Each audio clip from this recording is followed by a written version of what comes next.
Okay, तो आज हम क्लास में करेंगे राहु का pending Karma part 2। First part में हमने पहले वाली क्लास में जहां जहां पर भी राहु का पेंडिंग कर्मा के रूल जो मैंने बताए थे वो लगाकर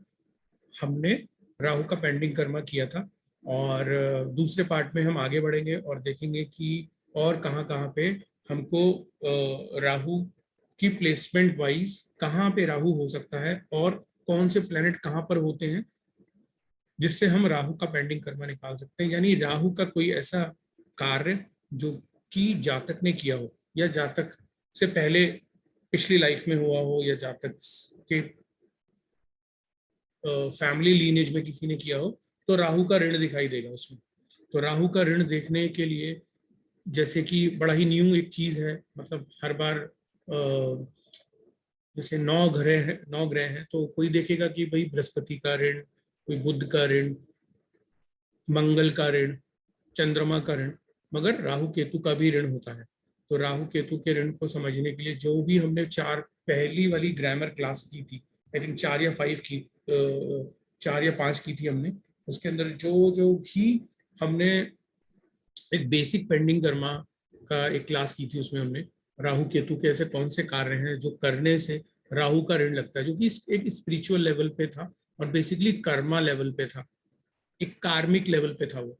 मगर जब हम उसको डिकोड करना चाहें एस्ट्रोलॉजी में किसी के चार्ट में देख के, तो अगर हमको वो कार्मिक और स्पिरिचुअलिटी वाले संबंध अगर हम लगा सके एस्ट्रोलॉजिकली गणित को लगाकर, तो हम ज्यादा अच्छे से देख पाएंगे और ज्यादा अच्छे से हम सोल्यूशन दे पाएंगे। क्योंकि जो लाल किताब है वो प्राइमरीली बेस्ड ऑन रेमेडीज है। तो अगर हम किसी को रेमेडी दे तो हम कॉन्फिडेंट होने चाहिए कि ये 100% राहु का ऋण है। तो हमको ऐसा नहीं है कि उस चार्ट के अंदर जिस किसी का भी वो चार्ट है तो हम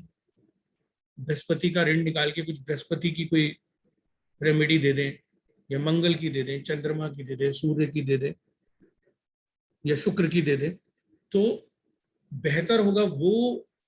दवाई दे जिसका जातक को बीमारी है, जो प्रॉब्लम है। तो इससे अच्छी क्या चीज होगी कि हमको सारे रूल्स पता है हर प्लैनेट के, हमको ग्रामेटिकली जो राहु की जो ग्रामर है,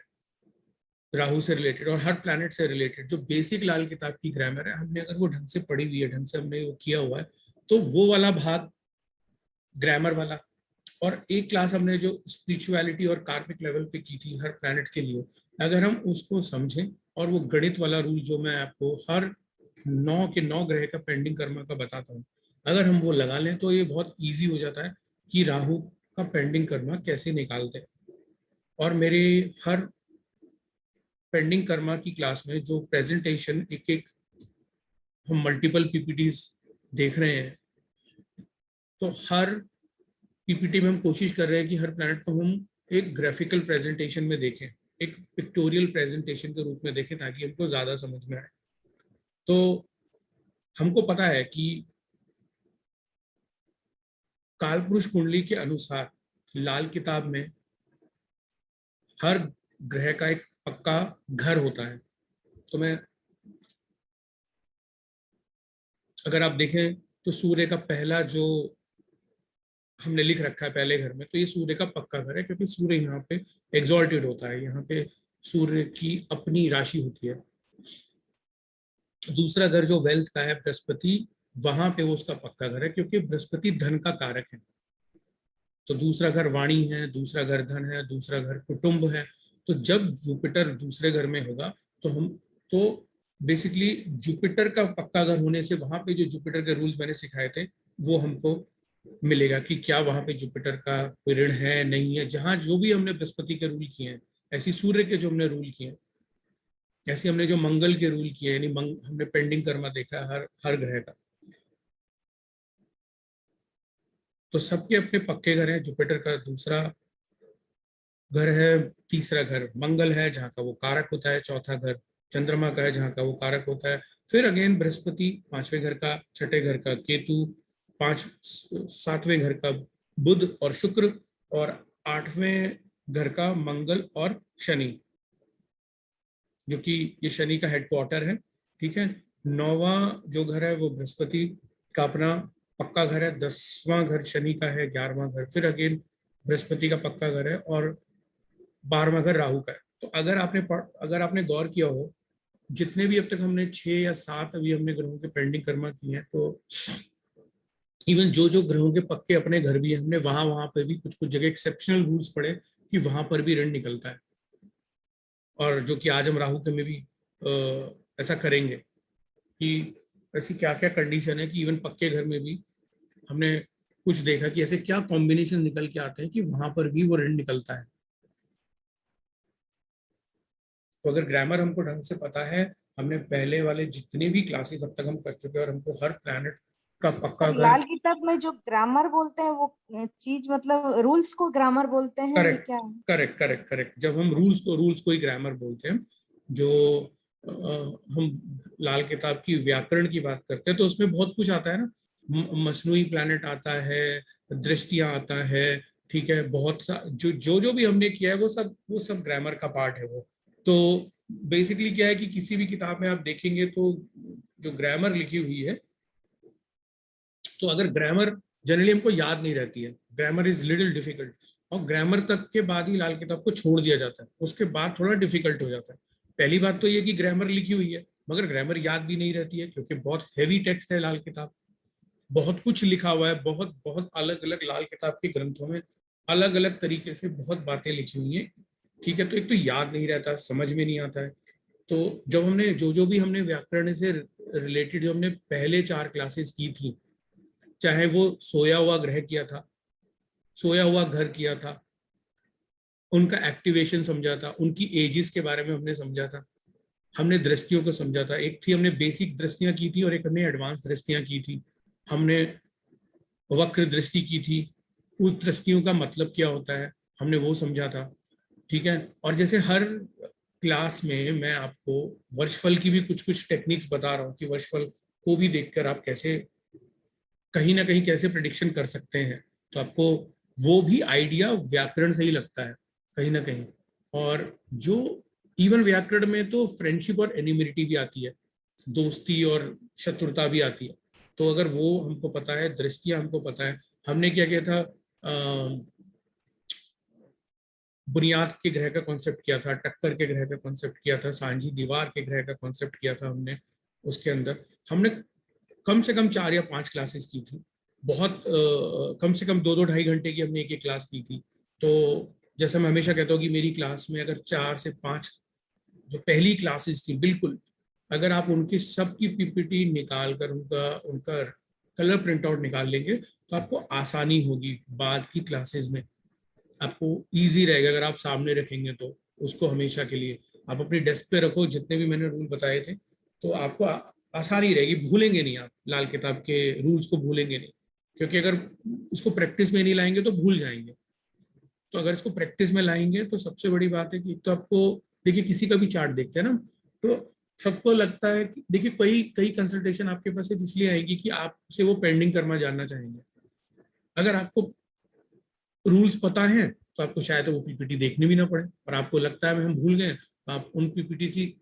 प्रेजेंटेशन आपके पास है एक प्रिंट आउट के रूप में, तो आप इजीली बता सकते हैं किसी भी क्लाइंट को कि देखिए ये, और वो भी 100% बता सकते हैं कि यही है, कोई 50-50% कुछ नहीं। सबसे खास बात इस कोर्स की यही है कि हम पे पेंडिंग कर्मा के रूल्स हैं, हम बता सकते हैं कि आपकी कुंडली में इस ग्रह का ऋण है, केतु का ऋण है, राहु का ऋण है, शुक्र का ऋण है, या इस ग्रह का ऋण है, और आप उसकी रेमेडी भी दे सकते हैं, क्योंकि मैं आपको रेमेडी भी बता रहा हूँ। इवन मैंने आपको ये भी बताया है, अगर आप गौर करें तो मैंने इवन ये तक बताया कि वो जो पेंडिंग कर्मा है वो एक्टिवेट भी कब कब हो सकता है, वर्षफल में कैसे हो सकता है, ऐसे कौन से कार्य हैं जिससे वो एक्टिवेट हो सकता है, ऐसी कौन कौन सी सावधानियां वो बताकर आप अ, वो भी बता सकते हैं आप क्लाइंट को कि इन कार्यों को बचें, इनसे करें, क्योंकि हो सकता है आने वाले साल में कहीं ना कहीं वो एक्टिवेशन में आपको दिख रहा है। क्योंकि वो जो रूल है वो डेफिनेटली वर्षफल में भी लगेगा, क्योंकि आप जितना डीप डाउन ले जाएंगे ये तो आपके ऊपर है। देखिए बेसिक है एक नेटल चार्ट का पेंडिंग कर्मा का रूल, तो वो वहां तक लिमिटेड नहीं है, आप उसको वर्षफल में लगा लीजिए। तो जब वर्षफल में वो कॉम्बिनेशन आ जाएगा, मान लीजिए नेटल में नहीं है, मान लीजिए राहु का पेंडिंग कर्मा यानी राहु का ऋण हम जब बात कर रहे हैं,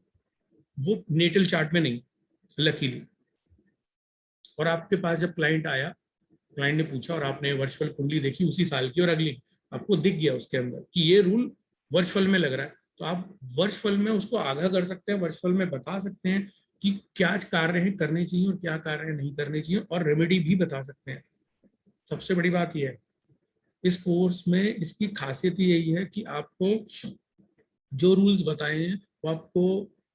ऐसे रूल्स नहीं है कि मैं आपको कुछ पढ़ा रहा हूँ और आपको नोट्स बनाने, आपको सब कुछ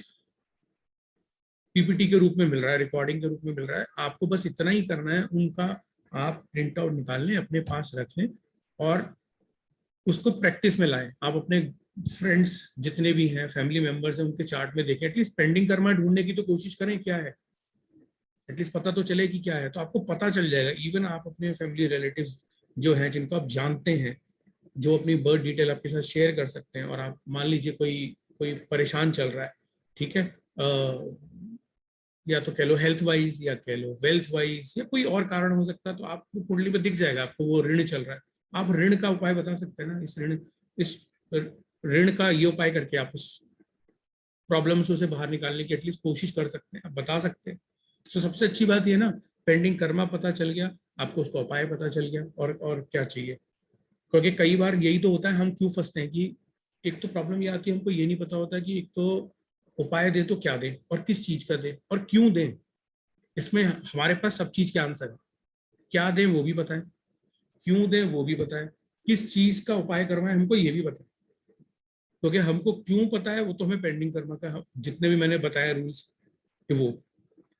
करना क्या है वो भी मैंने बताया आपको। तो हमारे पास सब कुछ है, बस हमको उसे उसे यूज में लाना है, उसे प्रैक्टिस में लाना है, ज्यादा से ज्यादा उसको प्रैक्टिस करना है। तो किसी भी क्लाइंट का चार्ट देखकर आप ये बता सकते हैं कि ये इस चार्ट में ये वाला ऋण है, इस ऋण का उपाय करके आप इस प्रॉब्लम से बाहर निकल सकते हैं। और बहुत इजी उपाय है, बहुत इजी उपाय है, कोई अगर चाहे तो करके उनसे प्रॉब्लम से बाहर निकल सकता है। तो ये तो हुआ, हमने अब तक पिछले ऑलमोस्ट 10 क्लासेस या 12 क्लासेस में अब तक हमने क्या किया, तो हम उसका एक तरीके से रिवीजन कर रहे हैं। और हम क्योंकि राहु का पेंडिंग कर्मा कर रहे हैं, तो हमारी आधी क्लास जो थी पिछले हफ्ते, वो बहुत बड़ी थी, तो उसको हमने 2 हिस्सों में बांट लिया। तो आज हम रिमेनिंग पोर्शन करेंगे उसका। तो पहले वाले पोर्शन की मैं रिकॉर्डिंग दे चुका हूँ आपके पास, प्रेजेंटेशन पहले ही शेयर कर दी थी मैंने लास्ट संडे ही, तो आप उसको उसको देख लीजिए। और आज हम करेंगे उस पार्ट 2 की, और क्या कॉम्बिनेशंस हैं, कहाँ कहाँ पर राहु जो होता है वो अपने अच्छे रिजल्ट नहीं देता है, और राहु का एक्सेप्शनल रूल। तो पार्ट 2 शुरू करते हैं आज का हम।